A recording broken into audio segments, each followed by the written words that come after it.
अनामिका अजय मिश्रा।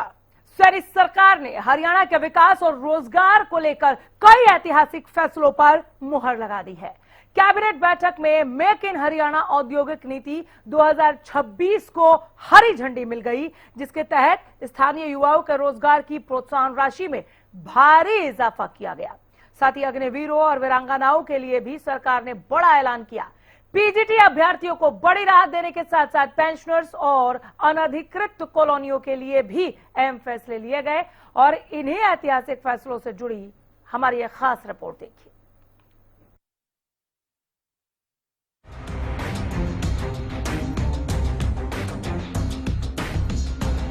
हरियाणा सरकार ने राज्य में उद्योग और रोजगार को बढ़ावा देने के उद्देश्य से मेक इन हरियाणा औद्योगिक नीति 2026 को मंजूरी दे दी है। नई नीति के तहत स्थानीय युवाओं को रोजगार देने वाले उद्योगों को अब 1 लाख रुपए तक की प्रोत्साहन राशि दी जाएगी, जबकि अग्निवीरों और वीरांगनाओं को रोजगार देने पर ये राशि बढ़ाकर 1,20,000 रुपए कर दी गई है। कैबिनेट बैठक में BC ए और BC बी श्रेणी के 3069 पीजीटी अभ्यर्थियों को बड़ी राहत मिली है। सरकार ने पुराने प्रमाण पत्रों को वैध मानने का फैसला कर लिया है, जिससे लंबे समय से नियुक्ति का इंतजार कर रहे अभ्यर्थियों को फायदा मिलेगा। मुख्यमंत्री नायब सिंह सैनी ने नई पेंशन योजना के कर्मचारियों के लिए 1 टाइम 1 स्विच नियम लागू करने की घोषणा भी की। इस फैसले के तहत कर्मचारी एक बार पुरानी और नई पेंशन योजना के बीच विकल्प चुन सकेंगे। आइए ग्राफिक्स के माध्यम से एक नजर डालते हैं कैबिनेट की मीटिंग में लिए गए ऐतिहासिक फैसलों पर। हरियाणा कैबिनेट के मुख्य फैसले। कैबिनेट की बैठक में 27 एजेंडों पर लगी मोहर। एग्रीगेटर लाइसेंस नियमों में संशोधन को मंजूरी। NCR में अब CNG और इलेक्ट्रिक वाहनों को प्राथमिकता। देश भर में EV वाहनों पर रजिस्ट्रेशन टैक्स नहीं लगेगा। BCA और BCB युवाओं को प्रमाण पत्र मामले में बड़ी राहत। शिक्षा विभाग ने फील्ड कैडर पद अब प्रमोशन और डेपुटेशन से भरेंगे। गुरुग्राम और पंचकुला में IT और AI सेंटर खुलेंगे। युवाओं को ट्रेनिंग दी जाएगी। स्वयं सहायता समूहों को डेयरी के लिए सरकारी जमीन लीज पर मिलेगी। वहीं सरकारी कर्मचारियों के लिए UPS में 1 टाइम 1 स्विच को मंजूरी। अनाधिकृत औद्योगिक कॉलोनियों को विशेष नीति में शामिल किया गया। Make in Haryana industrial policy 2026 को मंजूरी। स्थानीय रोजगार प्रोत्साहन सब्सिडी बढ़ाकर 1 लाख रुपए। अग्निवीरों और वीरांगनाओं के रोजगार पर 1,20,000 रुपए की सब्सिडी। सरकार ने 5 लाख करोड़ निवेश का लक्ष्य रखा। 20,000 रोजगार सृजन का लक्ष्य है। सरकार का कहना है कि इन फैसलों से रोजगार, प्रशासनिक पारदर्शिता और आम लोगों को मूलभूत सुविधाएं सुनिश्चित करने में मदद मिलेगी। ये भी फैसला लिया है कि हमारे जो एग्रीगेटर लाइसेंस देने के लिए नियमों को फाइनल मंजूरी आज प्रदान की गई है। इसके लिए हरियाणा मोटर व्हीकल नियम 1993 के नियम 86A में बदलाव किया गया है। नियमों के तहत 1 जनवरी 2026 से NCR बेड़े में सिर्फ CNG, EV और स्वच्छ ईंधन वाली गाड़ियां ही शामिल होंगी। आज ये निर्णय किया गया। इससे राज्य के NCR जिलों में क्लीन मोबिलिटी में सुधार लाने में मदद मिलेगी, जिससे प्रदूषण में भी कमी आएगी। हमने make in Haryana industrial policy 2026 तैयार की है, जिसे आज मंत्रिमंडल ने मंजूरी दी गई है। खास बात यह है कि इन औद्योगिक नीतियों को तैयार करने से पहले हमने नई दिल्ली में 22 और 23 अप्रैल को उद्योगपतियों व व्यापारियों से बैठकें की गई, ताकि उद्योगों के अनुकूल नीतियां बनाई जा सकें। इन बैठकों में हितधारकों से लगभग 109 सुझाव वो प्राप्त हुए। अधिकतर सुझावों को नीति में शामिल किया गया है। प्रदेश के युवाओं को स्थानीय स्तर पर अधिक रोजगार कराने के उद्देश्य से रोजगार सृजन सब्सिडी को बढ़ाकर प्रति कर्मचारी ये 1 लाख रुपए तक किया गया है। जो पहले 48,000 था, अब इसको बढ़ा करके 1 लाख रुपए किया गया है। और इसके अतिरिक्त महिलाओं, अनुसूचित जाति, दिव्यांगजन और अग्निवीर पूर्व सैनिकों के लिए यह सहायता बढ़ा करके 1,20,000 रुपए प्रति कर्मचारी प्रति वर्ष ये की गई है। तो कुल मिलाकर हरियाणा कैबिनेट के फैसले युवाओं, कर्मचारियों और आम जनता के लिए बड़ी राहत और नई उम्मीद लेकर आए हैं। अब देखना ये होगा कि सरकार इन घोषणाओं को जमीन पर कितनी तेजी से लागू कर पाती है। Bureau report, Haryana news.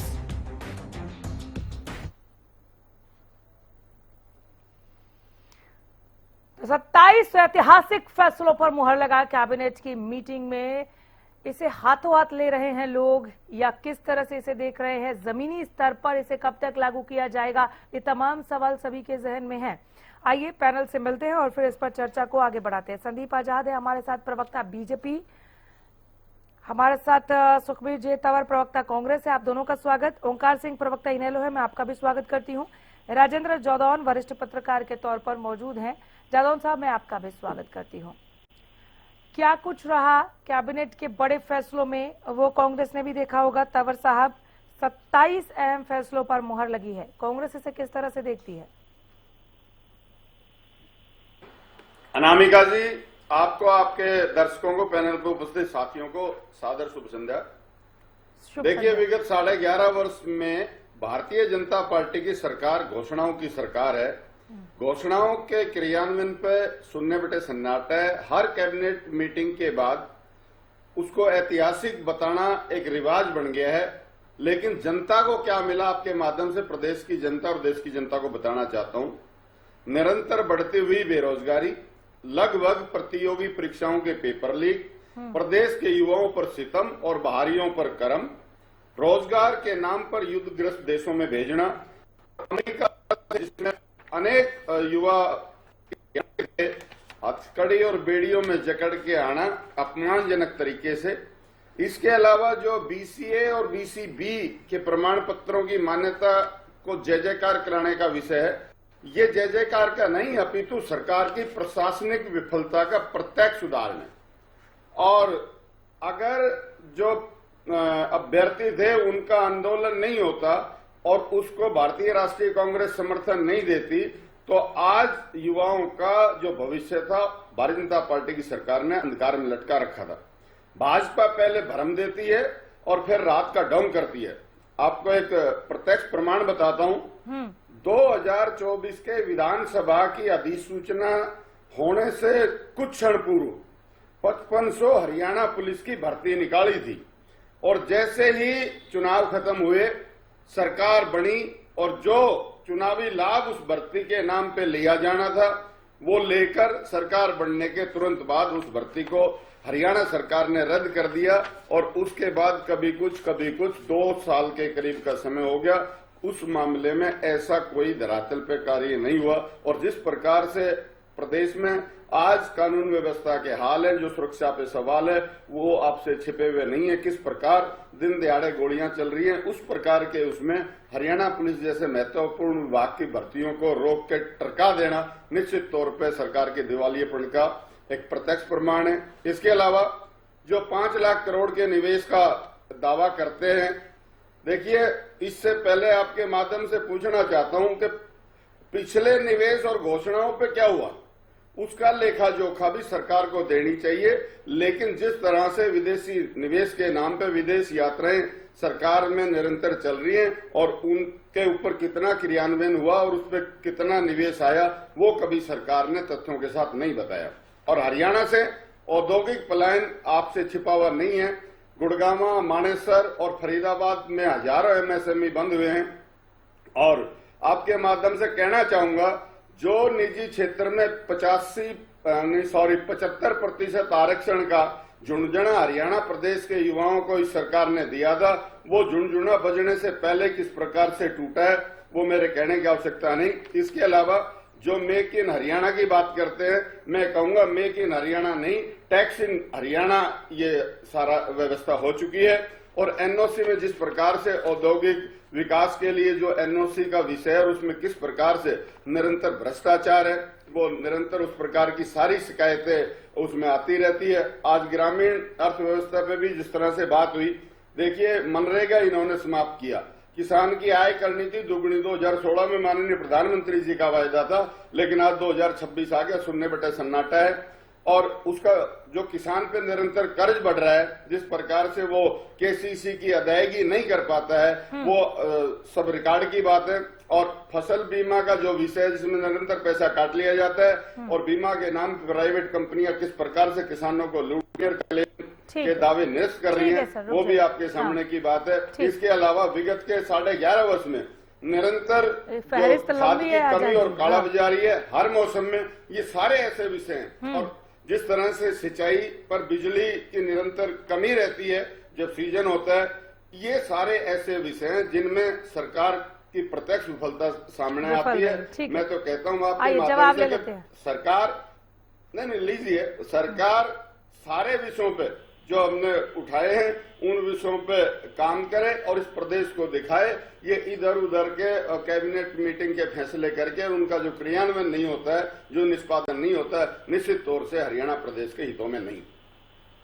ठीक है संदीप आजाद, सुना आपने कैबिनेट मीटिंग में जो फैसले लिए गए, जिसे सरकार ऐतिहासिक फैसला बता रही है, कांग्रेस कह रही है कि ये घोषणाओं की सरकार है, इधर उधर की खाली बातें करती है, ये पहले भ्रम देते हैं बाद में गम देते हैं। जी अनामिका जी, देखिए मेरे मित्र सुखदेव जी जो कांग्रेस के प्रवक्ता है, मुझे लगता है वो स्क्रिप्ट बड़ी अच्छी लिख करके लेके आते हैं और स्क्रिप्ट को बड़ा फ्लो में ऐसे पढ़ देते हैं जैसे हरियाणा में या देश में सारी समस्याएं अभी पैदा हुई है। देखिए इन्होंने कहा रिवाज बन गया है हर बैठक के बाद उसको ऐतिहासिक बताने का। निसंदेह ये ऐतिहासिक फैसले है जो आज की कैबिनेट बैठक में लिए गए हैं और जितने भी फैसले हरियाणा सरकार में लिए गए या पिछले 14 साल के अंदर लिए गए हरियाणा प्रदेश की जनता के लिए, देश की जनता के लिए, निसंदेह ऐतिहासिक फैसले हैं। रिवाज क्या बन गया मैं बता देता हूँ आपको। ये लोग इतनी बड़ी बड़ी बातें कर रहे थे सुखबीर जी, रिवाज बन गया हर चुनाव के बाद, हर चुनाव हारने के बाद उसका तीसरा ईवीएम पर व्यवस्था पर चुनाव यंत्र फोड़ने का रिवाज ये बन गया है। बार बार जनता जिन लोगों को नकार देती है, रिवाज उन लोगों के लिए ये बन गया है कि वो लगातार या तो चुनाव आयोग पे सवाल उठाते हैं या फिर ईवीएम पे सवाल उठाते हैं या फिर व्यवस्था पे सवाल उठाते हैं। ये रिवाज एक्चुअली में ये बना है। रिवाज ये नहीं बना है कि उस ऐतिहासिक फैसले हैं तो उनको ऐतिहासिक बताया ही जाएगा, इसमें कोई संदेह नहीं है। और देखिए जब भी कोई फैसले लिए जाते हैं नामिका जी, तो उसमें भाजपा का जो मूल मंत्र है सबका साथ, सबका विकास, सबका प्रयास, ये आपको उन फैसलों में दिखेगा। देखिए कितना बड़ा निर्णय आज ये जो भर्तियों का जो विषय था उसके अंदर सर्टिफिकेट की मांग काफी समय से थी और उसको आज रद्द माना गया। मुझे लगता है बड़े सारे कैंडिडेट्स को इसकी राहत मिली है और जो भर्ती प्रक्रिया है उसे सुचारू रूप से आगे बढ़ पाएगी। हरियाणा में जो मेक इन हरियाणा की जो पॉलिसी आई है उसके तहत तमाम सारे रोजगार के सृजन प्रदेश के अंदर होंगे और उसके अलावा जो सब्सिडी जो पिछले 48,000 रुपए दी जाती थी उसको डबल से ज्यादा कर दिया गया, यानी कि 1 लाख के आसपास उसको कर दिया गया। अग्निवीरों के लिए, महिलाओं के लिए, उनके लिए वो 1,20,000 के आसपास उसको कर दिया गया है। इसके अलावा जो स्वयं सहायता समूह है उनको जमीन, जो सरकारी जमीनें हैं वो पट्टे पर दी जाएगी 3 साल के लिए, पशुपालन के लिए, वो अपने डेयरी फार्म, इस प्रकार की चीजें कर सकते हैं। तमाम सारे फैसले लिए गए। जो अनाधिकृत कॉलोनियां हैं 2-3 अक्टूबर 2025 से पहले की, उनको नियमित किया जाएगा। उनके अंदर जो बेसिक सुविधाएं हैं उनको दिया जाएगा। मेवात कैडर में जो शिक्षकों की कमी लगातार रहती है, जो रेस्ट हरियाणा के लोग अप्लाई नहीं करते, उनको भी मौका वहां दिया जाएगा। जो मेवात कैडर में जाना चाहते हैं वो जा सकते हैं। तमाम तरह की जो इसके अलावा जो गुड़गांव के अंदर जो हमारी मेट्रो परियोजना चल रही थी, पहले 5,452 करोड़ रुपए की थी, उसको बढ़ा करके 10,266 करोड़ उसको किया गया। तमाम सारे ऐसे, इसके अलावा जो मिलेनियम सिटी सेंटर से गुरुग्राम तक 28.50 किलोमीटर लंबी मेट्रो कनेक्टिविटी होगी, 27 स्टेशन जिसके अंदर शामिल किए गए हैं। आयकर विभाग ने जो पिछली बार स्कीम चलाई थी, 40 वन टाइम सेटलमेंट की जो स्कीम थी, उसमें 15,000 से ज्यादा लाभार्थियों ने लाभ लिया था। अब उसी के अंदर 2026 के अंदर भी उस 40 स्कीम को मंजूरी दी गई है और वे लोग उसके अंदर अपना आवेदन कर सकते हैं, उसमें सेटलमेंट कर सकते हैं। तमाम तरह के फैसले आज लिए गए और मुझे लगता है जितने भी फैसले लिए गए हैं उससे हरियाणा की जनता को निसंदेह लाभ मिलेगा। और सुखबीर जी कह रहे थे घोषणाएं करते हैं, उसका रिपोर्ट कार्ड भी समय समय भी सुखबीर जी सरकार जारी करती है। ये भी कहा कि खाली इधर उधर की बातें करते हैं, लागू नहीं करेंगे आप लागू नहीं कह रहे करेंगे कि जिसका निष्पादन ही नहीं करना उसके लिए इतना हंगामा क्यों? अनामिका जी, ये वही लोग हैं जो भर्ती का परिणाम रुकवाने के लिए कोर्ट पहुंच गए थे, जो रोजगार की बात करते हैं, आज भर्तियों के सवाल उठा रहे हैं।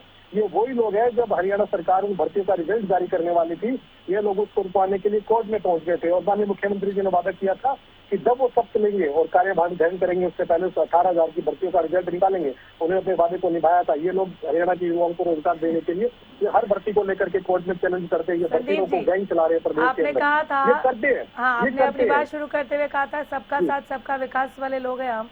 सर, ये तो तय है कि विपक्ष बहुत खिसियाया हुआ है आपसे, विपक्ष तो नहीं है साथ में। अनामिका जी, आपका सवाल में से सबका साथ सबका विकास में विपक्ष तो नहीं है सर आपके साथ में। नहीं, विपक्ष तो बहुत साथ हो नहीं खिसियाया सकता हुआ ना। है, इनको- बहुत गुस्सा है देखिए- आपसे। देखिए अनामिका जी, मैं एक चीज बता देता हूँ आपको। ये लोग नकारे हुए लोग हैं, जनता ने इनको पूरी तरह से नकार दिया है। इन लोगों को हर चीज में खामियां नजर आती है। जहाँ ये लोग चुनाव जीत जाते हैं वहाँ पे सब चीजें ठीक होती है, वहाँ जनता इनके साथ होती है, सब कुछ इनके अकॉर्डिंग होता है। आज ये लोग केरल में सरकार इन लोगों ने बना ली, ये लोग बड़े खुश है वहाँ पे। इनका चलिए, वो मुख्यमंत्री ठीक बन है, गया। वो इन्होंने आपकी एक बात बार भी ठीक सवाल है उठाया। सर, वो आप इन्होंने एक बार भी सवाल- ये आपकी जनता के पार्टी, नकारे हाँ। हुए लोग हैं, लेकिन इनका सर आपका काम है। सबका साथ लेकिन- में तो नहीं है ना ये। अनामिका जी, सब लोग हैं। हरियाणा के मुख्यमंत्री जी हरियाणा के 2,80,00,000 लोगों को हाँ। अपना परिवार मानते हैं। और जो क्षेत्रवाद की परिभाषा इन लोगों ने परिभाषित की थी अपने समय के अंदर, वो क्षेत्रवाद अब आपको हरियाणा के विकास में कहीं भी देखने आप को मान नहीं रहे मिलेगा। हैं, ये नहीं मान रहे ना, ये नहीं मान रहे, ये इनकी नहीं मान मजबूरी है, चलिए। इनकी मजबूरी है अनामिका जी, ये नहीं हाँ। मान सकते। इनकी मजबूरी है, ये कैसे मान लेंगे?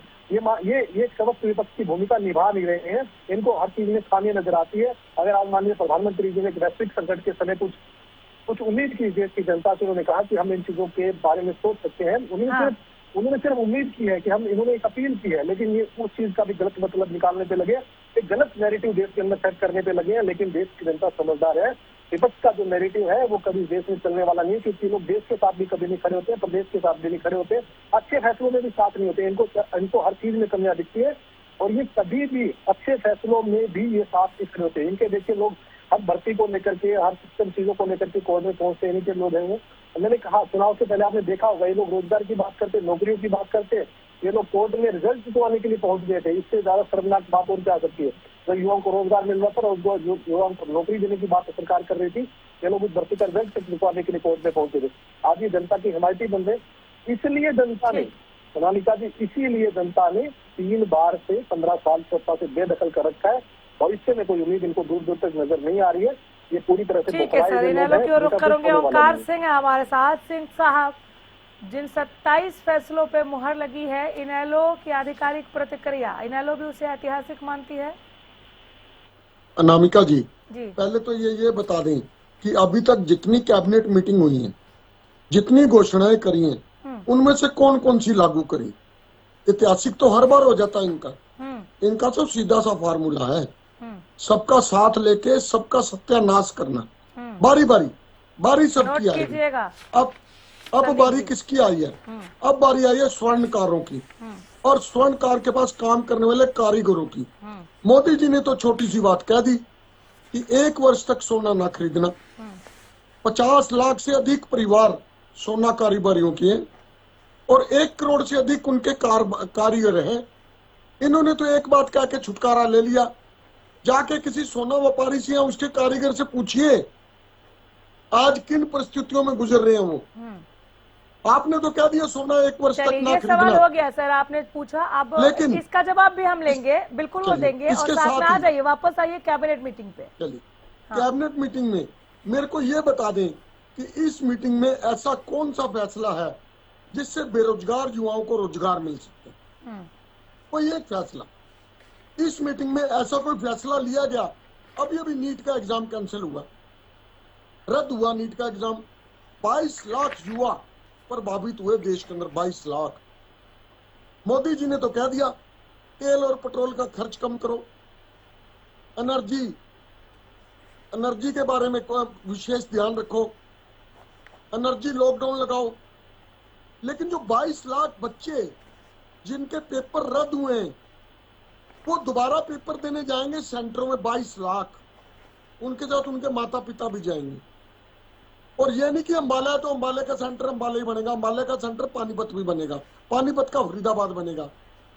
मतलब सिर्फ घोषणाओं की सरकार। सेंटर नहीं बदले जाएंगे, बोल दिया गया है सिंह साहब। और रोजगार की आप बात कर रहे थे, देखिए सुनिए नहीं, रोजगार सेंटर के सृजन को अम्बाले लेकर का बोले अम्बाला बनेगा। सीएम, जवाब एक देंगे मिनट, संदीप जी। एक हाँ मिनट, ठीक एक है, बोलिए मिनट, बोलिए एक बोलिए मिनट। अनामिका जी, बोलिए। क्या कहा आपने कि सेंटर अम्बाले के बच्चे का अम्बाला ही बनेगा, कहीं और नहीं बनेगा? ये सर- बात पे कायम रहेंगे?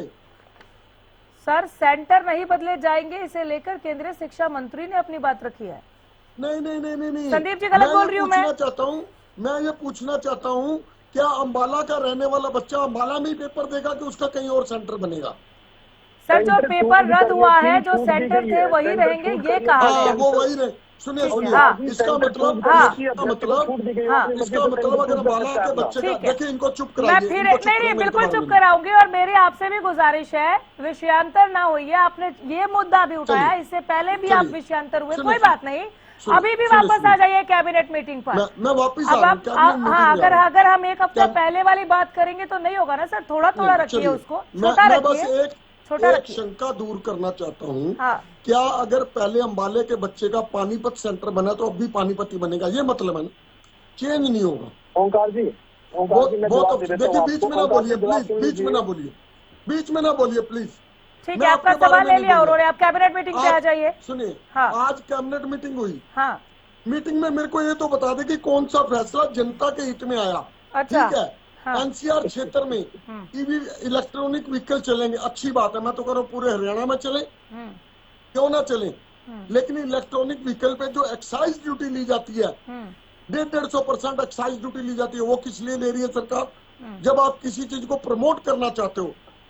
इलेक्ट्रॉनिक व्हीकल का अच्छा कंसेप्ट है, और अभी एक हफ्ता पहले ही अनिल विज ट्रांसपोर्ट मिनिस्टर हैं, इन्होंने कहा था कि 1000 बसें और नई खरीदी जा रही हैं, 500 इलेक्ट्रिक, 500 नॉर्मल।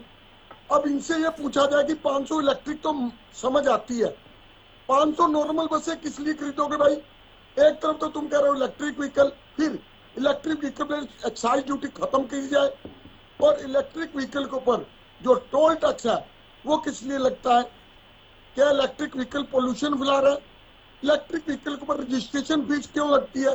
अगर आप सही मायने में ईमानदारी से इलेक्ट्रिक व्हीकल को प्रमोट करना चाहते हो तो आप छूट दीजिए ना। क्यों कोई पेट्रोल और डीजल की गाड़ी खरीदेगा? क्यों हम दूसरों पर निर्भर रहेंगे? अपने आप पे आत्मनिर्भर हो जाएंगे ना। ये सिर्फ बातें करती हैं कैबिनेट मीटिंग में आत्मनिर्भर बनने की। आत्मनिर्भर की तरफ एक कदम कोई इन्होंने उठाया तो बता दो। आज हमारे उद्योग, जो उद्योग 2005 में अम्बाला से, पानीपत से, कुरुक्षेत्र से शिफ्ट हो गए थे हिमाचल में, पहले भी कई बार कह चुका हूँ, वो उद्योग इसलिए शिफ्ट हो गए थे क्योंकि हिमाचल में विशेष पैकेज मिला था। वहां पे 10 साल के लिए इनकम टैक्स माफ, 10 साल के लिए उस टाइम सेल टैक्स होता था, वो माफ, वैट माफ। क्या आज हरियाणा में बीजेपी की सरकार है, केंद्र में बीजेपी की सरकार है, क्या कोई इन्होंने एक कदम उठाया? ये तो बाहर घूमने विदेश में चले जाते हैं, बाहर से हमारे को फॉरेन इन्वेस्टमेंट आएगी, क्या आया अभी तक? कोई दे दीजिए व्हाइट पेपर। क्या इन्होंने कोई कदम उठाया कि जो उद्योग, हजारों उद्योग हमारे हिमाचल और उत्तरांचल में चले गए थे टैक्स बेनिफिट के लालच में, आज उनको वापस लाने के लिए कोई प्रक्रिया करी? इन्होंने कुछ नहीं करी। ये सिर्फ बातें करने वाले हैं। इनका सीधा सा फार्मूला, सबका साथ, सबका सत्यानाश। ठीक है, आज नहीं तो चलिए। कल। राजेंद्र जादौन, कैबिनेट मीटिंग में जो फैसले लिए गए उसे आप किस तरह से देखते हैं, और विपक्ष की जो प्रतिक्रिया है उस पर भी अपनी राय रखें सर। कैबिनेट में फैसले किए गए हैं, खासतौर से इंडस्ट्रीज के लिए। प्रदेश के 10 अलग अलग उद्योग क्षेत्रों के लिए 10 पॉलिसी मंजूर की गई है। उसमें जो है, जो इंडस्ट्रियलिस्ट हैं, जो उद्योग लगाने वाली पार्टीज हैं, जो पक्ष हैं, उनको रियायतें दी गई है। तो एक तरह से रियायतों का प्रस्ताव है कि उनको जो है, जो पूंजी निवेश है उसमें 30, 40, 50% तक अनुदान दिया जाएगा, पूंजी सहायता दी जाएगी, और उनको परिचालन में, इंडस्ट्री के चलाने में मदद दी जाएगी, आर्थिक मदद, और उनको रोजगार में भी मदद दी जाएगी कि एक व्यक्ति के रोजगार पर साल में 1 लाख रुपए, और दिव्यांगों और महिलाओं और दूसरी कैटेगरी के अग्निवीरों उनको 1,20,000। तो ये एक तरह का ऑफर है। ये ऑफर का मतलब ये नहीं है कि जिस तरह का सरकार ने प्लान बनाया है और टारगेट उसमें रखा है वो सब अभी आने ही वाले, ऐसा नहीं है। ये ऑफर है ताकि इंडस्ट्रियलिस्ट आकर्षित हो और हरियाणा में उद्योग लगाए अलग अलग क्षेत्रों में, इलेक्ट्रॉनिक क्षेत्र में, दूसरे जो मैन्युफैक्चरिंग क्षेत्र है अलग अलग, जैसे फूड प्रोसेसिंग में भी है, जो कृषि आधारित उद्योग है उनमें, या इलेक्ट्रॉनिकी पर आधारित है उद्योग उनमें, या एआई से संबंधित उद्योगों में। तो उस तरह की जो है उद्यमिता को बढ़ाने के लिए, उद्योगपतियों को आकर्षित करने के लिए ये उनको रियायती ऑफर दिए गए हैं। उसमें एक सरकार ने अपना टारगेट भी रख लिया कि हम ये चाहते हैं कि 5 लाख करोड़ का निवेश आए और 10 लाख लोगों को रोजगार मिले इन ऑफर के जरिए।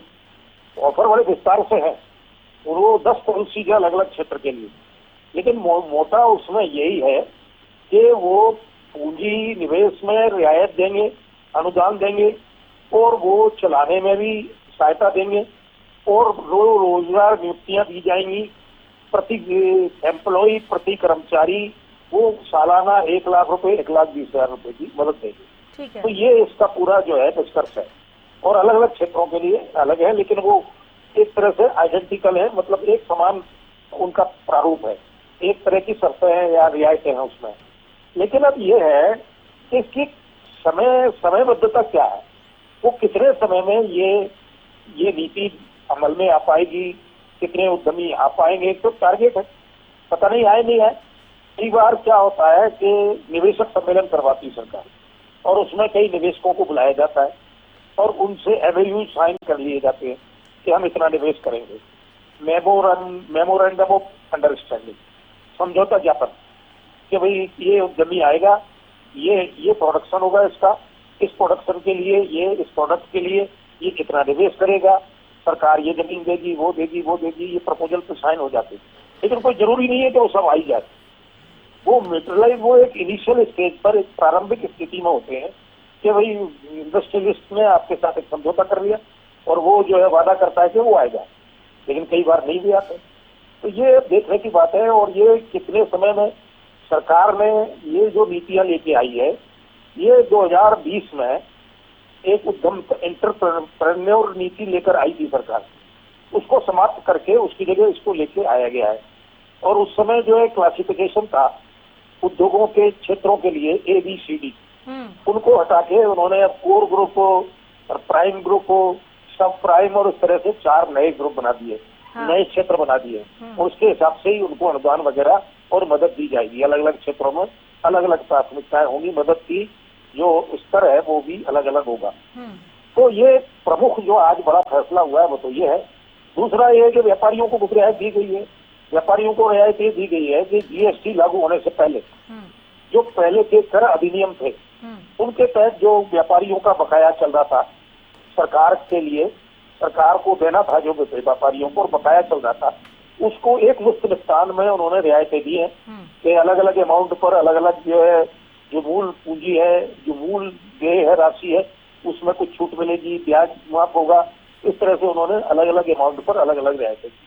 तो व्यापारी वर्ग को राहत मिलेगी और लगता है कि व्यापारी वर्ग जो है उत्साहित होगा। लेकिन विपक्ष उत्साहित नहीं है सर, विपक्ष से राहत के तौर पर देख भी नहीं रहा, वो कह रहे बस बातें करते हैं, ये काम नहीं है इनके पास, मतलब बातें करने के अलावा कुछ इस तरह का आरोप नहीं। विपक्ष का तो काम है कि सरकार को एक तरह से कटघरे में खड़ा रखना, ताकि सरकार और ठीक से काम करती रहे। विपक्ष को भी हम लोग प्रोत्साहित नहीं करेंगे कि विपक्ष का अपना काम है, वो जो है सरकार को जो है एड़ी पंजों पर बनाए रखती है, वो विपक्ष बनाए रखता है ताकि और ठीक से काम करती रहे, ठीक से काम करते रहे, ताकि सरकार ठीक से काम करे।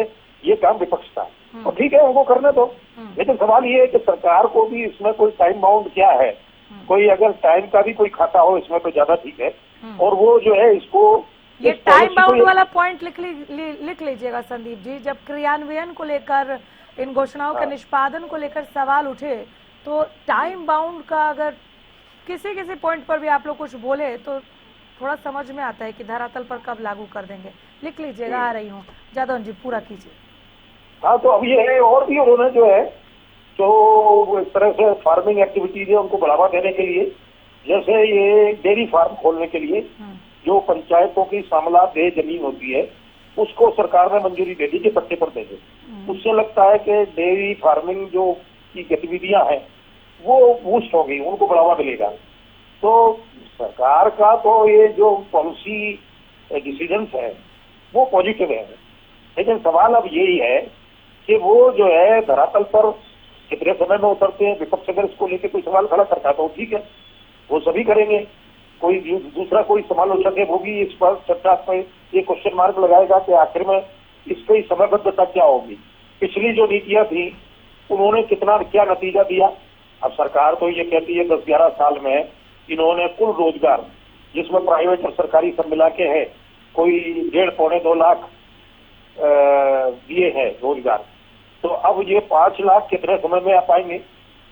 अब सरकार जो है कई तरह के अपने वादे करती रहती है। तो अभी जो है उन्होंने संकल्प पत्र में भी वादा किया था कि हम 2 लाख जो है रोजगार देंगे, तो 2 लाख कितने समय में देंगे, यही सवाल उठता है। अभी ये भी 5 लाख रोजगार आएंगे, 10 लाख रोजगार आएंगे तो कितने समय में पाएंगे, या 5 लाख करोड़ का निवेश आएगा तो कितने समय में। समय का बड़ा इंपॉर्टेंस है।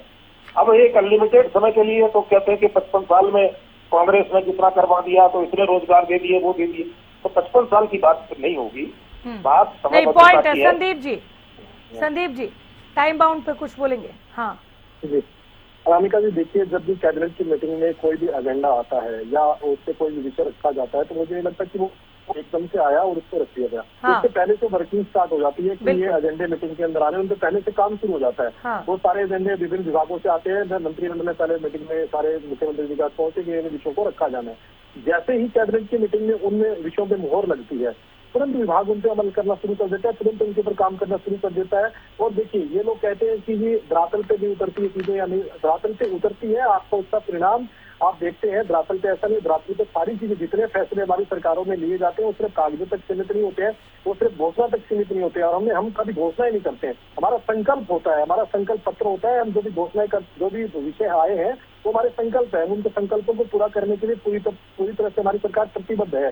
जैसे कोई विषय है और समय से अनामिका जी आप देखेंगे सरकार अपना रिपोर्ट कार्ड है, हर साल अपना रिपोर्ट कार्ड जनता के सामने रखती है। उसको बाकायदा प्रिंटेड फॉर्मेट में भी अगर विपक्ष के लोग चाहते हैं कि हम आपको उनको दें तो वो आप ले सकते हैं। हमारे पास ये कि पिछले 1 साल में सरकार ने जो संकल्प किए थे, जब चुनाव के समय जो वादे किए थे, वो उनमें से कितने वादे पूरे हुए हैं और कितनों पे भी काम चल रहा है, वो सारी चीजें लगातार जनता के पास आती है। लेकिन मुझे लगता है विपक्ष उससे अछूता इसलिए रहता है क्योंकि वो उनको देखना ही नहीं चाहता है, उन पे जाना ही नहीं चाहता। क्योंकि जादव जी ने कहा कि उनका काम है, वो कभी सरकार के काम की सराहना नहीं कर सकते, उनकी मजबूरी है। वो चाहकर भी अगर सरकार कोई अच्छा काम कर रही है तो भी उसकी प्रशंसा कभी कर ही नहीं सकते। उन्हें अपनी मजबूरी, उनकी अपनी संगठन के प्रति, अपनी पार्टी के प्रति उनकी प्रतिबद्धता है कि वो नहीं। तंवर साहब, विपक्ष विरोध करने के लिए विरोध कर रहा है। हम लोग जो कहते हैं अनामिका जी उसको पूरा करते हैं। कह रहे हैं संदीप जी कि हम तो घोषणाएं करते ही नहीं, हम संकल्प लेते हैं। आपने कहा ये निष्पादन नहीं करते, ये कह रहे हैं कि हम तो रिपोर्ट कार्ड भी दिखाते हैं। क्या विपक्ष विरोध करने के लिए विरोध कर रहा है तंवर साहब? अनामिका जी, आप मुझे विगत के 8-10 वर्षों से जानते हैं। क्या हमने कभी किसी डिबेट में, जो डिबेट का एजेंडा होता है उससे बाहर बात करी?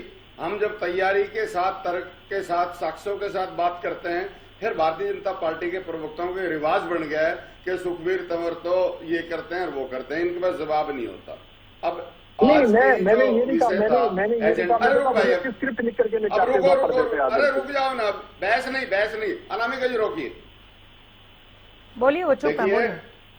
आज के एजेंडा में जो विषय था कैबिनेट बैठक की, जो अनाधिकृत कॉलोनियों का विषय आया 2025 तक की, मेरे कहने की आवश्यकता नहीं है किस प्रकार से भारतीय जनता पार्टी ने के जनप्रतिनिधियों ने और आज जो इनके नेता हैं किस प्रकार से प्रदेश में अनाधिकृत कॉलोनियों को बढ़ावा दिया है।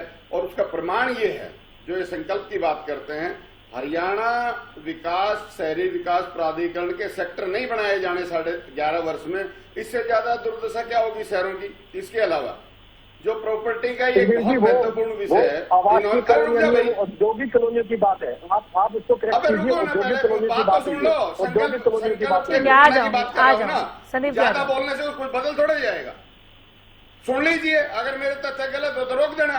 रुकिए पहले, जिस प्रकार से हरियाणा के शहरों में प्रॉपर्टी आईडी का काम हुआ, उसमें 90% से ज्यादा त्रुटियां हुई और आज उन त्रुटियों को ठीक करने के लिए आपको नहीं पता क्या किस प्रकार से प्रॉपर्टी की कीमत के आधार पर भ्रष्टाचार की रकम तय करके प्रदेश के शहरियों को लूटा जा रहा है। इसके अलावा जो अभी आप गुड़गांव का विषय ले आए, गुड़गांव में ही एक हैपनिंग हरियाणा हुआ था मोस्ट लाइकली 2017 में, उसमें जितना खर्चा हुआ था करोड़ों का, उससे उतना भी निवेश नहीं आया। ये सच्चाई है। नहीं तो आप अगली बार जब आओ तो बता देना हैपनिंग हरियाणा का खर्चा कितना था और उसके बाद निवेश कितना आया। और आपने गुड़गांव की बात करी, विकास की बात करी, अनामिका जी गुड़गांव से ही चैनल में देख रही है, चला रही है। जो विगत के 11.5 साल में अगर 1 इंच भी मेट्रो बढ़ के चली हो तो बता दो।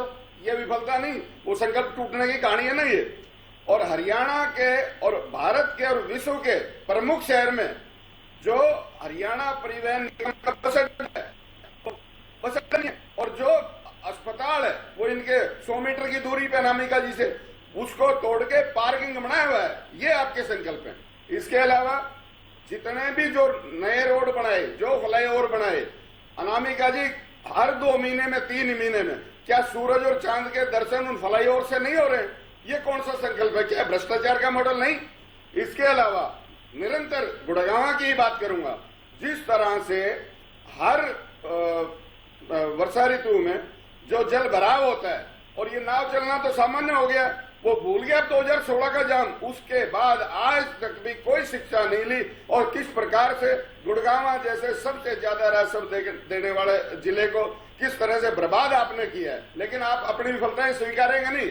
विपक्ष पे ठीकरा फोड़ने से काम चलने वाला नहीं है। निश्चित तौर पे जिस प्रकार से गुड़गांव का औद्योगिक विकास निरंतर जारी था, उसको आपने बर्बाद किया है, क्योंकि सारी की सारी व्यवस्थाएं आपने तोड़ने का काम किया है। ओंकार सिंह जी से भी ले लेते हैं, फिर आती हूँ संदीप जी। ओंकार सिंह, नहीं, ठीक है, समेटिए सर, जल्दी समेटिए। बात है, देखिए डेयरी विकास की बात कर रहे थे। मैं डेयरी विकास की एक बात बताता हूं। मेरे पड़ोस में पशु चिकित्सालय है मुसेदपुर गुड़गांव में, और वहां विगत के 2.5 साल से वहां पशु चिकित्सक नहीं है। किसी की 20 किलोमीटर दूर से डेपुटेशन पे ड्यूटी लगा रखी है और उसके यहाँ कभी दर्शन नहीं होते। जो यहाँ से तनख्वाह लेती है डॉक्टर, उसका आज तक इस हॉस्पिटल में दर्शन नहीं हुए। ये इनके विकास का मॉडल। निश्चित तौर पर ये सारे ऐसे विषय हैं जिन पे सरकार को ध्यान देना चाहिए और निरंतर ग्रामीणों की, पशुपालकों की, करते तो डेयरी विकास की बात है, लेकिन डेयरियों को बर्बाद करने वाली सरकार ही है। कांग्रेस ठीक कह रही है सिंह साहब। अनामिका जी, देखिए, उम्मीद तो ये थी कि आज प्रदेश में जो समस्याएं चल रही हैं, मंत्रिमंडल उन समस्याओं को रिकॉग्नाइज करके उन समस्याओं के समाधान के विषय में कार्य करे, क्योंकि जनता के द्वारा बनाई गई सरकार है, जनता के लिए बनाई गई सरकार है। अब जनता को जो समस्या आ रही है, सबसे बड़ी समस्या, आज हमने प्रदर्शन किया, हरियाणा पब्लिक सर्विस कमीशन का घेराव किया। घेराव करने से पहले बैरिकेड लगा दिए गए। आप देखिए अनामिका जी, आप भी पढ़े लिखे, हमारे युवा भी पढ़े लिखे हैं। 56 युवा असिस्टेंट प्रोफेसर हिंदी के भर्ती किए गए। उसमें से 41 युवा यूपी, बिहार, राजस्थान, उन प्रदेशों के जहाँ पे बीजेपी की सरकार है। क्यों? क्या सर, इस पर 5 बजे डिबेट बैठ चुकी सर, हमने आपकी बात सुन ली है 5 बजे। चलिए छोड़िए, इसको छोड़ दीजिए, इस मुद्दे को छोड़ दीजिए। HKR का मुद्दा, हरियाणा कौशल रोजगार निगम 5 डे वीक का पूरे हरियाणा में 5 दिन कार्य होता, मानते हो? हरियाणा कौशल रोजगार निगम के बच्चे 6 दिन बुलाए जा रहे हैं। क्यों? जबकि 6ठे दिन कोई परमानेंट कर्मचारी नहीं होता, उन बच्चों को नगर निकाय विभाग में बुलाया जाता। मैं इस शनिवार देख के आया और मैंने सेक्रेटरी से बात करी कि क्या बात है, आपका 5 दिन, इनका 6 दिन, आपकी तनख्वाह 1.5 लाख रुपए, इनकी तनख्वाह 15,000 रुपए। भाई कुछ तो सरकार सोच ले, हरियाणा कौशल रोजगार निगम में क्यों इतना शोषण हो रहा है? और मेरे को उन्होंने, सेक्रेटरी महोदय ने, गुलशन कुमार अम्बाला के, उन्होंने मेरे को नेट पे दिखा दिया, हरियाणा कौशल रोजगार निगम के बच्चे 6 डे वीक कार्य करेंगे। अब सरकार से ये पूछना तो बनता है कि परमानेंट एम्प्लॉय 5 दिन कार्य करेंगे और तनख्वाह भी 5 गुना लेंगे, और दूसरा एम्प्लॉय, कच्चा एम्प्लॉय, इनको कब पक्का करोगे? क्या ये किसी के बच्चे नहीं? इनकी शादियां होगी ये देख के कि ये नगर परिषद में काम करते हैं, सिविल अस्पताल में काम करते हैं, बाद में पता लगता है इनको हटा दिया गया। क्या हालात बना दिया आज प्रदेश के। संदीप जी जवाब की बात करते हैं।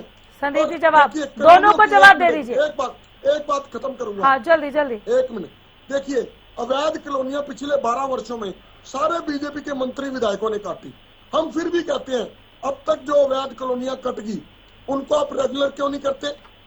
जनवरी 14 2026 की कई कॉलोनियां सरकार ने वैध कर रखी हैं, वो कॉलोनियां अभी तक पोर्टल पर नहीं चढ़ाई। क्यों नहीं चढ़ाई? फिर सबसे बड़ी दुर्व्यवस्था क्या है, पहले जो कॉलोनियां वैध हुई थी उन पे रेट फिक्स था, इतने रुपए डेवलपमेंट चार्जेस दिए जाएंगे, 90 रुपए दिए जाएंगे, 100 रुपए दिए जाएंगे, 120 रुपए दिए जाएंगे। अब जब खट्टर साहब ने कॉलोनियां वैध करी, उन्होंने डेवलपमेंट चार्जेस कलेक्टर रेट का 5% कर दिया। अब कलेक्टर रेट तो साल में 2 बार बढ़ा रहे हो तुम, और कोई दिन ऐसा आएगा दाढ़ी से मूंछें लंबी हो जाएंगी, कलेक्टर रेट से ज्यादा तुम डेवलपमेंट चार्जेस लेना शुरू कर दोगे। ये व्यवस्था क्यों? क्या जनता को लूटने के लिए बैठे हो? जन कल्याणकारी सरकार है, जनता को लूटने वाली ना हो, संदीप जी जनता जवाब। को फायदा पहुंचाने वाली हो। ये अनामिका जी, देखिए निसंदेह भारतीय जनता पार्टी की जो सरकार है वो जन कल्याणकारी की सरकार है। और मैंने पहले भी ऐसा कहा, कल्याण तो किसी ने नहीं देखा। मैंने पहले भी ये कहा, अनामिका कल्याणकारी जी, विपक्ष सरकार की है। अपनी मजबूरियां हैं। अगर उनको इतने ऐतिहासिक फैसले जो आज इसको हरियाणा कैबिनेट कल्याणकारी बैठक सरकार में बोल लिए रहे, गए हैं, साल में अगर 2 बार उनको कलेक्टर रेट बढ़ा देते इनमें हो। कमियां नजर आती है तो ये उनका अपना दोष है, हमारा इसमें कोई दोष नहीं है। हरियाणा की सरकार इस देश की, प्रदेश की जनता के लिए निरंतर जो उनके हित के फैसले है वो फैसले ले रही है। और आने वाले समय में इन सब जो फैसले आज लिए गए हैं आज की बैठक में, उनका परिणाम, उनको लागू करने का जो समय है वो भी आप देखेंगे, और वो जल्द ही सारे फैसले लागू होंगे। और जो औद्योगिकरण की नीति को लेकर के आज जो बड़ा फैसला हरियाणा किया है, उसमें मुझे लगता है बड़े सारे रोजगार सृजन के जो अवसर है वो हरियाणा के युवाओं को मिलेंगे, नए उद्योग भी लगेंगे, और उन उद्योगों के अंदर हमारे नए उद्यमी भी आएंगे, और बड़ी सारी योजनाएं सरकार उन उद्यमियों को लेके आई। कैबिनेट की मीटिंग में उनका असर आपको मुझे लगता है आने वाले समय में सर, मेक इन हरियाणा पर जो फैसला आपने लिया, मेक इन हरियाणा क्या क्या करने जा रहे हैं सर? उसके अंदर मैंने आपको बताया कि पहले 4 वर्गों के अंदर उसको वर्गीकृत किया गया था, A, B, C, D block जो उसके अंदर बांटे गए थे, उसको समाप्त कर दिया गया, क्योंकि उसमें विशेष क्षेत्रों को उसका लाभ मिल पाता था। अब वो सब पूरे हरियाणा को अगर कहीं भी उद्योग लगता है तो पूरे हरियाणा के अंदर उसका समान लाभ मिल पाएगा। और इसके अलावा जो पूंजीगत निवेश है, सब्सिडी है, GST का लाभ है, पहले 30% तक था, उसको 70% तक SGST का जो लाभ है, प्रतिपूर्ति का लाभ इसमें मिलेगा। और जो सब्सिडी बढ़ा करके जो 1 लाख है, पहले 48,000 दी जा रही थी, इसका चर्चा राजेंद्र जादव जी ने भी विस्तार से की, 48,000 से उसके बढ़ा करके 1 लाख की गई है। और इसके अलावा जो महिलाएं हैं, अनुसूचित जाति के लोग हैं, या फिर दिव्यांगजन है, अग्निवीर है, उनके लिए प्रति कर्मचारी जो सब्सिडी है प्रति साल बढ़ा करके 1,20,000 की गई है। और ये सिर्फ यही मेट्रो पर भी लगभग दोगुना बजट का जिक्र किया। जी, ओंकार सिंह का सवाल भी था, 1 इंच नहीं बढ़ी है, नहीं तंवर साहब का सवाल था 1 इंच बढ़ाया आपने मेट्रो, आप जवाब नहीं दे रहे थे उस टाइम पे। मैं बता रहा हूँ आपको, उसका बजट पहले था वो 5,452 करोड़ रुपए का बजट था, अब उसको बढ़ा करके 10,266 करोड़ रुपए की मंजूरी दी गई है। और वो कितने किलोमीटर की है वो भी बता देता हूँ, 28.5 किलोमीटर की वो मेट्रो परियोजना है, जिसके अंदर 27 मेट्रो स्टेशन भी बनेंगे। ये सारी परियोजना धरातल पे आपको आने वाले समय में दिखेगी। विपक्ष भी देख लेगा, हमें कोई दिक्कत नहीं है, लेकिन विपक्ष को चाहिए कि जो सरकार अच्छे फैसले लेती है, कम से कम फैसले कराना जरूर, उनके साथ जरूर करेगा, उनके साथ वो जरूर करेगा। हर चीज में कमियां निकालने का जो आपका एक रिवाज बन गया है, आप निकालते हैं, तो सरकार अच्छे काम करके उनके अंदर जो कमियां निकालते हैं, आपको चाहिए कम से कम ऐसे फैसले जो सरकार ने प्रदेश हित में लिए हैं उनके साथ आप खड़े जरूर नजर आए। क्योंकि अगर इस प्रकार की एक नकारात्मक राजनीति अगर आप लगातार करते रहेंगे तो प्रदेश की जनता ने, जो आपको 15 साल से बाहर किया है, आने वाले समय भी सरकार इस प्रदेश की जनता ने ऐसे नकारात्मक राजनीति करने वाले लोगों को दोबारा से कभी सत्ता में आने नहीं देना। मैं इसलिए कहता हूँ एक विपक्ष जो सकारात्मक विपक्ष है उसकी भूमिका आप निभाइए, ताकि भविष्य में भी आपके बारे में जनता। ठीक है, बोलिए तंवर साहब। देखिए, जो अग्निवीर और वीरांगनाओं का विषय आज के एजेंडा में उठाया, मैं हरियाणा सरकार की एक प्रत्यक्ष विफलता की ओर ध्यान आकृष्ट आपका करना चाहता हूं। हरियाणा प्रदेश के जो केंद्रीय अर्धसैनिक बलों के एकमात्र शौर्य चक्र विजेता कमांडेंट जिले सिंह, उनको जो अन्य प्रदेशों में जिस तरह से शौर्य चक्र विजेता को जो सम्मान मिलता है, जो राशि मिलती है, वो पिलर टू पोस्ट विगत के करीब 7-7.5 साल से भटक रहे हैं, उनके साथ आज तक न्याय नहीं हुआ। तो ये किस मुंह से अग्निवीर और वीरांगनाओं की बात करते हैं? निश्चित तौर पे जिस प्रकार के प्रत्यक्ष मैंने सारे, आप दोबारा देखना इस डिबेट को, अगर एक भी विषय आप इधर से उधर ये विषयांतर कर दे, निश्चित तौर पे ये ऐसे विषय माननीय मुख्यमंत्री जी के संज्ञान में है, पिछले खट्टर साहब के संज्ञान में था, यहाँ के जितने भी जो सीनियर मंत्री हैं सबके संज्ञान में है, लेकिन सबके मुंह में दही जमा हुआ है। मैं सारी बातों का, और ये जो मेट्रो की बात कर रहे थे बरखुरदार, ये बताएं 11.5 वर्ष का समय हो गया, 11.5 वर्ष में कितने लोग बढ़ गए गुड़गांव में और किस प्रकार से मेट्रो आगे बढ़ना चाहिए था।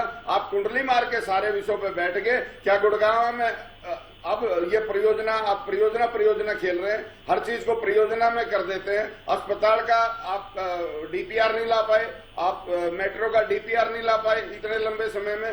ये जो देरी का विषय है ये भी सभी परियोजनाओं में और सभी घोषणाओं में, और इसको आप भी मानेंगे कि किसी भी परियोजना में देरी है वो प्रदेश या राष्ट्र के का जो आर्थिक ढांचा है उसके ऊपर बहुत बड़ा एक बोझ है। निश्चित तौर पे ये देरी का विषय बिल्कुल भी हरियाणा प्रदेश के उससे कम से कम सरकार अपनी जिम्मेदारी समझे और इस देरी के विषय को हटाए। और खास तौर पे जो जिस तरह की औद्योगिक विकास पे जो घोषणाएं करी है, निवेश पे जो बातें करी है, उन पे अगले सेशन में एक श्वेत पत्र लगे कि हमने अभी तक इतना किया है और आगे ये करना है और ये निवेश आया है। आज की ये हरियाणा प्रदेश की जरूरत है। जादौन जी, मैं कुछ कहना चाहता हूँ अनामिका जी। हाँ सर बोलिए। अनामिका जी, शेरी डेयरियों के नाम के ऊपर इनको याद आना चाहिए कि डेयरी शिफ्टिंग के प्रोजेक्ट चौधरी ओम प्रकाश चौटाला जी के समय में शुरू हुए थे, तब से वो प्रोजेक्ट वहीं का वहीं दम पड़े हैं। आज शहरों से डेयरियां शिफ्ट नहीं हो पाई आज तक, और जिस गौ को हम माता कहते हैं उसकी पूजा करते हैं, वो आज गौएं बेसहारा बन के सड़कों पर घूम रही हैं। आवारा कुत्तों के बारे में कोई घोषणा नहीं है, और यहां तक कि इन्होंने नई रजिस्ट्री व्यवस्था लागू करी थी 1 नवंबर से। कहा गया था करप्शन खत्म हो जाएगा, ऑनलाइन व्यवस्था हो जाएगी। उस पोर्टल में खाना कास्ट की रजिस्ट्री की व्यवस्था ही नहीं है। 6 महीने हो गए, सरकार आंखें बंद करके बैठी है। तहसीलदार कहता हमने एफसीआर को लिख दिया, डीसी कहता हमने कमिश्नर को लिख दिया, लेकिन कोई व्यवस्था नहीं है, कोई जवाब नहीं है। मैं पूछना चाहता हूं, आपको सरकार में बनाया किस लिए? जनता की समस्याएं हल करने के लिए या समस्याएं बढ़ाने के लिए? आप पोर्टल की बात करते हो, हर जगह पोर्टल लागू करते हो। आप वोट कार्ड को भी पोर्टल से जोड़ दीजिए, वोट कार्ड को आधार कार्ड से जोड़ दीजिए। ये समस्याएं कब दूर करोगे? आज जनगणना का कार्य चल रहा है, बहुत महत्वपूर्ण बात करने जा रहा हूँ अनामिका जी। हाँ। आज जनगणना का कार्य चल रहा है। निजी स्कूलों की अध्यापिकाएं, छोटी छोटी लड़कियां, हमारी बेटियां, उनको जनगणना के कार्य में लगा दी गई, जिनको निजी स्कूल 4,000, 5,000, 6,000 रुपए तनख्वाह देते हैं, और वो सिर्फ इस लालच में नौकरी कर रही हैं कि उनको ट्यूशन मिल जाती है शाम को, उनको दोपहर को घर पे आना बढ़िया लगता है, बच्चों की देखभाल कर लेंगी। उन बच्चियों की आपने जनगणना और एसआईआर में ड्यूटी लगा दी। आप अगर जनगणना और एसआईआर करवाना चाहते हैं, कितने बेरोजगार है हरियाणा में, उन सबको दीजिए ना काम। आप अस्थायी नौकरियां दे दीजिए उनको रोजगार मिलेगा, उनको एक्सपीरियंस मिलेगा, और अपने आप को ये सुझाव नोट कीजिएगा संदीप जी। क्यों नहीं है, मतलब बेरोजगार युवाओं को ये कार्य देते, ये पटवारियों को दे देती हैं, शिक्षकों को दे देती हैं, जबकि शिक्षकों के ऊपर पहले ही बहुत ज्यादा वजन है। बीजेपी सरकार क्या चाहती है? पढ़ेगा इंडिया तो सवाल करेगा इंडिया, अनपढ़ रहेगा इंडिया तो अंधभक्त बनेगा इंडिया। ये इनका फार्मूला बन चुका है। ये पढ़ाई टीचरों को टीचिंग के अलावा कोई कार्य नहीं देना चाहिए। उनको चाहिए कि बच्चों को अच्छी तरह से, हमारे बच्चों को, बच्चे तो हमारे ही हैं अनामिका जी, आपके, हमारे, आपके परिवार के बच्चे, उनको अच्छी तरह से शिक्षित करेंगे तभी तो अच्छे नागरिक बनेंगे। लेकिन ये सरकार नहीं सोचती। शिक्षकों को भी ऐसे कार्य दे देती है। आपकी सरकार के समय ऐसी कोई व्यवस्था आपने लागू की थी? अरे भैया, समय सुनिए, हमारी सरकार कितने साल पहले थी? सरकार के समय 21 साल पहले। सुनिए, लागू हुई थी, क्या आप बता दीजिए। आज जो तकनीक आ चुकी है, क्या 21 साल पहले थी? आज जो मोबाइल आप पकड़ के घूम रहे हो, क्या 21 साल पहले था? आप भूतकाल में चले जाया करिए। बात कर रहे हैं आप, भूतकाल में न जाइए, भूतकाल में चले, जब कोई वर्तमान की बात होती है आप भूतकाल में चले जाते हो। लोगों से ही करवाए जाएंगे। आप कोई भी बात होती है दोष नेहरू जी को दे देते हो। आप खुद जिम्मेवारी ले, 12 साल से तुम्हारी सरकार है, आप जिम्मेवारी लो। जिम्मेदार बनोगे? 12 साल बाद तो बच्चा भी जिम्मेवारी ले लेता जनगणना का है, काम आप बड़ा जिम्मेवारी महत्वपूर्ण काम है, नहीं वो लोगे। ऐसे ही किसी के हाथ में जनता नहीं छोड़ आज दिया जा तुम्हारा सकता। चाल चरित्र और चेहरा जान चुकी है। चलिए एक एक करके एक चलिए संदीप जी जवाब दे दीजिए। मैं अनामिका जी कह रहा हूँ कि जनगणना और SIR का काम दोनों बड़े महत्वपूर्ण काम है, जिस विषयों पर सवाल उठाए और बड़े जिम्मेदारी के अरे साथ तो इस काम को बेरोजगार करना हमारे होता है। युवा पढ़े लिखे हैं। ये बड़ा ठीक है, बोलने दीजिए, सिंह साहब बोलने दीजिए, बोलने सुनिए दीजिए। बड़ा सुनिए जिम्मेदारी के अनामिका साथ जी, किया जाने वाला इसका काम है मतलब और हमारे मुझे लगता है बेरोजगार कि युवा ये देश के लिए बहुत हमारे महत्वपूर्ण ठीक है, काम जवाब ले लीजिए, फिर आ जाऊंगी, जवाब ले लीजिए। जनगणना का काम बड़ा महत्वपूर्ण काम है। अब 10 साल के तो बाद हमारे होता है, युवा बहुत भी सारी काबिल है, योजनाएं, काबिल है देश युवा की हमारे। योजनाएं, देश की नीतियां उसके उन कमाल आंकड़ों की के बात आधार पर करते हो निर्धारित तुम। होती है। ये काम बड़ा जिम्मेदारी से किया जा सकता है। ओंकार जी, आपकी भी सरकार रही है, क्या तो आपने कभी बेरोजगार सरकार की युवा व्यवस्था जिम्मेवारी कायम से की नहीं थी क्या? करेंगे? जिसको तो क्या नौकरी दोगे वो आपकी काम नहीं सरकार में ऐसी करेगा व्यवस्था क्या? लागू थी? क्या जवाब दीजिए ना। अरे अपनी आपकी सरकार जिम्मेवारी में पे ऐसी ना व्यवस्था भागो। लागू थी? आप बेरोजगारों को रोजगार देना सरकार चाहते हो, जिम्मेदारी समझती है, SIR और सरकार जनगणना जिम्मेदारी की के साथ जिम्मेवारी काम कर रही बेरोजगारों को है। दो। आप लोगों का काम है सवाल उठाना, आप सवाल उठाते रहिए। जनता आपके इन दो चलिए जनता आपको जब जनता आपको निकालेगी सत्ता में से तब समझ आएगा। विश्वास करने वाली नहीं है।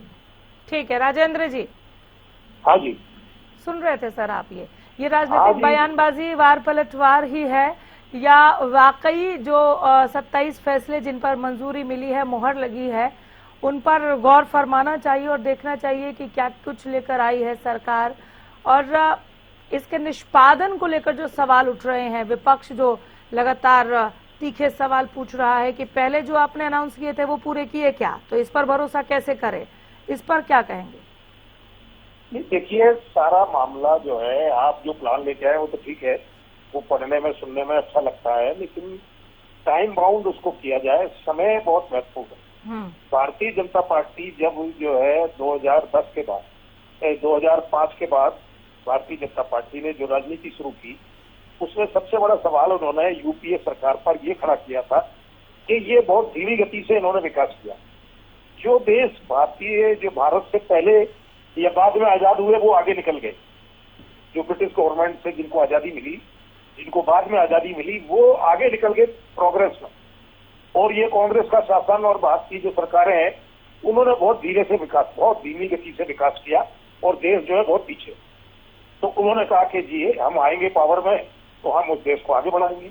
अब वो 2047 तक विकसित भारत का जो है वो खाता लेकर आए। विकसित भारत क्या है? विकसित भारत कुछ नहीं, विकसित कुछ नहीं होता, आत्मनिर्भरता होती है सबसे चीज इंपॉर्टेंट। इनको एक शब्द बदल लेना चाहिए कि विकसित। विकसित तो आज भी कह सकते हो आप कि विकसित है, जब ये इंटरनेट की भी इस्तेमाल कर रहे हैं हम और तमाम तरह के जो है इलेक्ट्रॉनिक और इंजीनियरिंग सुविधाएं हमारे पास है, सब है। आत्मनिर्भर होना चाहिए। आज जो है पेट्रोल को लेकर एनर्जी का संकट आ गया तो हम परेशान हैं कि एनर्जी के लिए हम डिपेंड है, क्योंकि 80% हमारी जो एनर्जी है वो आयात होती है और उसमें विदेशी मुद्रा भंडार खर्च होता है। तो कभी ईंधन कम खर्च कीजिए ताकि विदेशी मुद्रा भी बचे और आत्मनिर्भरता, वो जो दूसरे आयात पर निर्भरता भी हमारी कम हो। तो आप आत्मनिर्भर बनाइए ना, बजाय विकसित के आत्मनिर्भर भारत का नारा दीजिए कि हम संदीप जी आत्मनिर्भर ठीक है सर, संदीप जी जी अनामिका जी, देखिए आत्मनिर्भर भारत का नारा मुझे लगता है 2014 के बाद जब से माननीय नरेंद्र मोदी जी सत्ता में आए, उस पर देश की बागडोर संभाली। आत्मनिर्भर भारत का जो कंसेप्ट है मुझे लगता है 2014 से चलता आ रहा है और मेक इन इंडिया जैसे लेकर के बन गया आत्मनिर्भर हम। काम इस देश के अंदर अनामिका जी ये पूछ लीजिए, बन गया आत्मनिर्भर? तमाम सारी अरे मोदी जी का चश्मा, जो मोदी जी इस का प्रदेश- पेन, मोदी जी की घड़ी, सारे विदेशी हैं। आप बन गया आप आत्मनिर्भर? उनका सुनने की उनका अरे भी तो सुनने की 8600 क्षमता करोड़ आपके का अंदर है कि नहीं है? और आज कारें कितने सारी सारे विदेशी क्षेत्रों के हैं। अंदर देश कहाँ बने आत्मनिर्भर है? आत्मनिर्भर? आज ये सवाल बताइए। सवाल। ये गुट्टी दूसरों को पिलाने के लिए ठीक है, अपने ऊपर लागू करो। चलिए ठीक है, सुप्रीत तंवर हो गया सर, समय नहीं है मेरे पास इतना, आराम से। ठीक है तंवर साहब। बननी शुरू हो गई है। अनामिका जी, हाँ अनामिका जी, इनके सारे जो दावे हैं वो स्वतः ध्वस्त हो जाते हैं।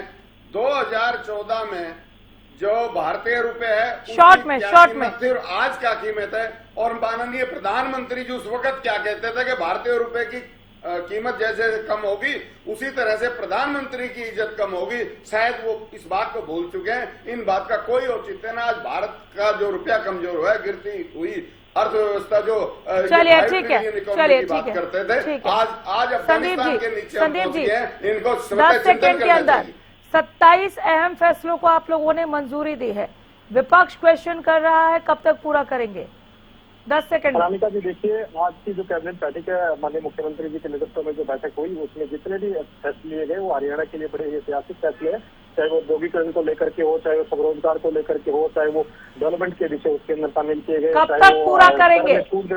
देखिए, मैंने पहले भी कहा कि जैसे ही इन विषयों के ऊपर कैबिनेट की बैठक में मंजूरी मिली, इसके तो काम शुरू हो गया। सभी विभागों ने इसके अंदर काम करना शुरू कर दिया है और आने वाले समय में धरातल पे भी आप सारे ये जो फैसले धरातल पर ये फैसले जरूर दिखेंगे, ये दावा कर रही है बीजेपी सरकार। चलिए, बहुत शुक्रिया, बहुत धन्यवाद आप सबों का इस पैनल का हिस्सा बनने के लिए। तो मुद्दा में फिलहाल हम यहीं रुकेंगे। देखते रहिए हरियाणा न्यूज।